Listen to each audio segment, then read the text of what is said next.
स्वागत है दोस्तों आप सभी का ठाकुर ब्लॉग में।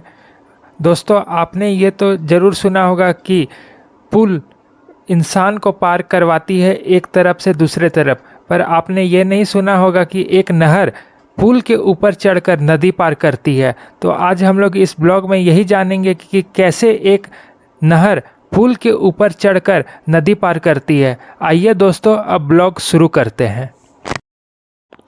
एक नहर जिसने भारत को पहला इंजीनियरिंग कॉलेज और पहला ट्रेन दिया। दोस्तों, जीवनदायिनी माँ गंगा हमेशा वो ही मानव जाति का कल्याण करती आई है। गौमूत्र से निकलती भागीरथी देव प्रयाग में अलकनंदा से मिलकर माँ गंगा बन जाती हैं। पहाड़ों में अटखेलियाँ करती हुई गंगा हरिद्वार पहुँचते ही मैदानी भाग में आते ही बहुत ही धीर गंभीर हो जाती है। दोस्तों, ऐसा माना जाता है कि सिंधु घाटी की सभ्यता के अंत के साथ वहाँ की आबादी गंगा और यमुना के दो आप में आकर बस गई। पर नदियों में पानी का बहाव पूरे तरीके से प्रकृति के हाथों में है। कभी अतिवृष्टि बाढ़ का कारण बनती हैं और अल्पवृष्टि सुखाड़ का भी कारण बनती हैं। बात उन दिनों की है दोस्तों, जब ब्रिटिश राज में भयानक सूखा पड़ा। यह वर्ष था 1837। ऐसा अकाल पड़ा कि लगभग 8 लाख लोग भूख से मर गए। इसका कारण था मानसून का समय से न आना। दोआब क्षेत्र के लोग यानी हरिद्वार से लेकर इलाहाबाद तक के लोग दाने दाने को मोहताज हो गए। वैसे में अंग्रेज सरकार को लगान का भारी नुकसान हुआ। अंग्रेज सरकार ने बहुत मंथन के बाद यह निर्णय लिया कि कंखल हरिद्वार में गंगा पर बांध बनाकर नहर निकाला जाए, जिससे कि लगभग 7 लाख हेक्टेयर भूमि को सिंचाई उपलब्ध हो सके। और इसकी जिम्मेदारी उन्होंने अपने एक इंजीनियर सर प्रॉबी थॉमस कॉटली को दिया।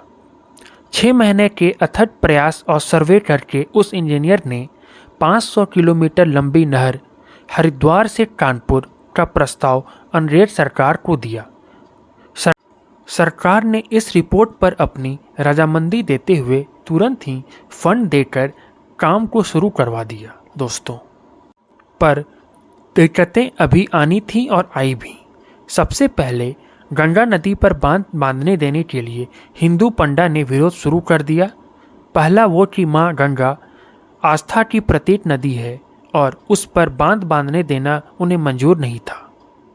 दूसरा, जहाँ से नहर निकलती मतलब हर की पौड़ी से ऐसी मान्यता है कि पौड़ी यानी तालाब भीम के पैर रखने से बनी है। दोस्तों, खैर किसी तरह पंडों को मनाया गया और उनके आस्था को भी जगह देते हुए और गणेश पूजा करके बांध और नहर का निर्माण कार्य शुरू हुआ। पर अंग्रेजों के कई हुक्मरान को बाद में लगा कि इस नहर का निर्माण कराना यानी पैसों की बर्बादी करना है, जिसके कारण यह प्रोजेक्ट रुक रुक कर चलने लगी। अभी इस मंथन के दौर में यह निर्णय लिया गया कि इस नहर को सिंचाई के साथ साथ सामान की ढुलाई के लिए भी बनाया जाए। इस पर सहमति भी बनी और सर कॉटली को पैसे भी उपलब्ध कराए गए।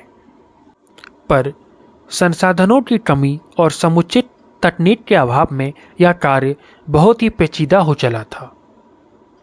तभी 1845 में सर कॉटली बीमार हो गए और ब्रिटेन अपना इलाज कराने चले गए। इस दौरान उन्होंने इटली और ब्रिटेन में नहर की आधुनिक तकनीक का अध्ययन किया। जब कॉटली भारत वापस आए तो राजनीतिक परिस्थितियां बदल चुकी थीं और मिस्टर हार्डिंग नए वायसराय बन गए थे।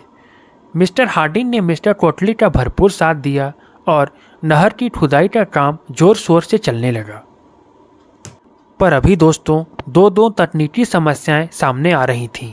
पहला कि नहर का प्रवाह संतुलित रखा जाए, जिससे कि नाव का आवागमन सही तरीके से हो सके। दूसरा, नहर के रास्ते में एक सोलानी नदी आ रही थी जो कि नहर का प्रवाह रोक रही थी। उसका उपाय बेहतरीन इंजीनियरिंग के द्वारा निकाला गया और नहर को पुल के ऊपर चढ़ाकर नदी पार कराया गया। दोस्तों, यह काम इतना आसान नहीं था, अतः उनको इस प्रोजेक्ट में साथ देने वाले लोगों को समुचित प्रशिक्षण की जरूरत थी। अतः एक प्रशिक्षण संस्थान की स्थापना रुड़की में हुई, जिसका नाम थॉमसन कॉलेज ऑफ इंजीनियरिंग रखा गया। यह भारत का पहला इंजीनियरिंग कॉलेज था जिसका वर्तमान में नाम है IIT रुड़की। उस नहर के लिए दोस्तों ईंटें जो बनाई जा रही थीं वो एक खास प्रकार की मिट्टी से बनती थी, जो कि रुड़की से कुछ दूर एक पीरा कलियां नामक गांव में मिलती थी। पर मजदूरों द्वारा मिट्टी की ढुलाई काफ़ी धीमी और थकाऊ था।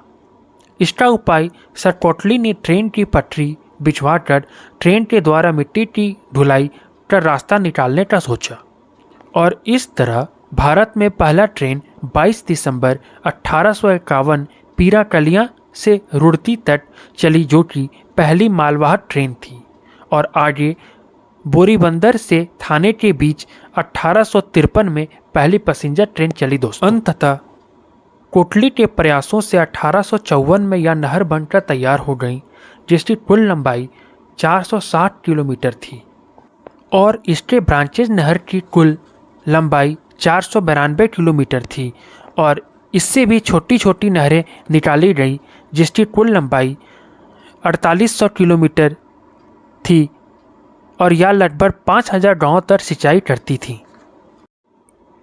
इसके बन जाने के बाद दुनिया भर के इंजीनियर इसे देखने आए, और एक प्रतिष्ठित अखबार स्टेट्समैन ने यहाँ तक लिखा कि यह दुनिया की इतनी बड़ी नहर है जो कि सफल रही है, और यह इटली और मिस्र की नहरों को मिलाकर भी अब उनसे 5 गुना ज़्यादा बड़ी है, और अमेरिका के पेंसिल्वेनिया नहर से 1/3 से भी ज़्यादा लंबी है दोस्तों।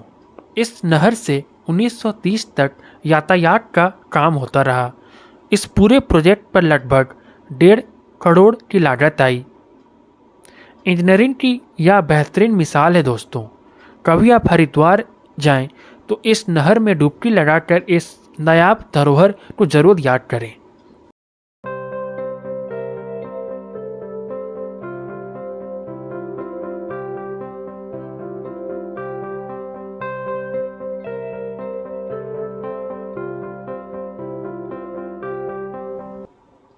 दोस्तों आज के ब्लॉग को यहीं पे एंड करते हैं। अगर आज का ब्लॉग अच्छा लगा तो चैनल को लाइक, सब्सक्राइब और शेयर करें। फिर मिलते हैं नेक्स्ट ब्लॉग में।